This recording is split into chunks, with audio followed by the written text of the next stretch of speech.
जीत जाएंगे हम नेता बोलेंगे नेता। और आपके सामने खड़े हैं संजय मेहता 1.5 लाख वोट, आपके सामने खड़े हैं देवेंद्रनाथ महतो 1,32,000 वोट। एक बूथ खर्चा नहीं दिया है भाई, इन्हें नेता कहा जाता है।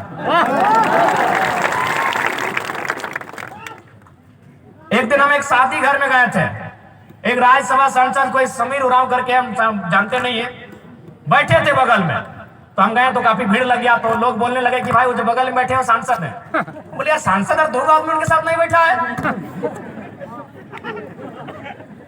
तो सांसद विधायक बनना आज के डेट में आसान है, नेता बनना आसान नहीं भैया, क्योंकि नेता का संबंध जनता के दिल से होता है, ये आसान काम है। सांसद विधायक आसान है, किसी पार्टी की जी हुजूरी कीजिए, तरफदारी कीजिए, और बिल्कुल आसान है। अभी आप हेमंत सोरेन जी को कहिए अपनी वंशावली जारी कीजिए, और हम गारंटी लेते हैं आने वाली 4 पीढ़ी तक उनके घर में विधायक बनेंगे।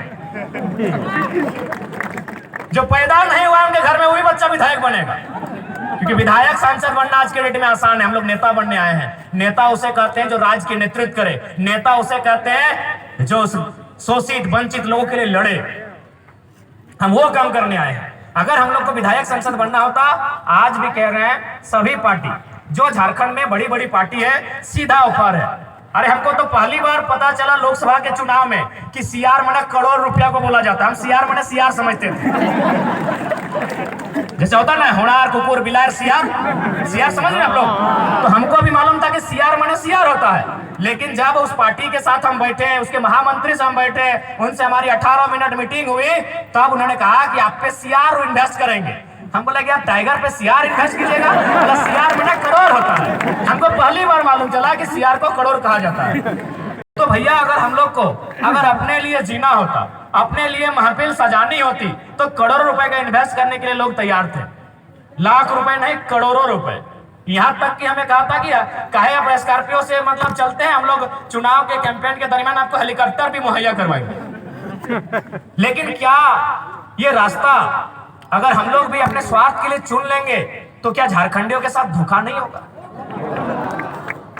आज हम कभी भी सभा में आते हैं तो सबसे पहले जो लोग हमारे सामने बैठते हैं उनकी आंखों में देखते हैं, उनके मुरझाए हुए चेहरे को देखते हैं, उनके जो झुर्रियां, उनके एक जवानी अवस्था में जो चेहरे पे झुर्रियां आ गए, उन झुर्रियों को देखते हैं। नौजवानों के 30-35 साल के जो नौजवान, उनके जो बाल सफेद होने लगे, उस व्यवस्था को हम लोग देखते हैं कि आज क्या दशा है हमारे राज्य की, आज किस स्थिति में गुजर रहा है हमारा राज्य।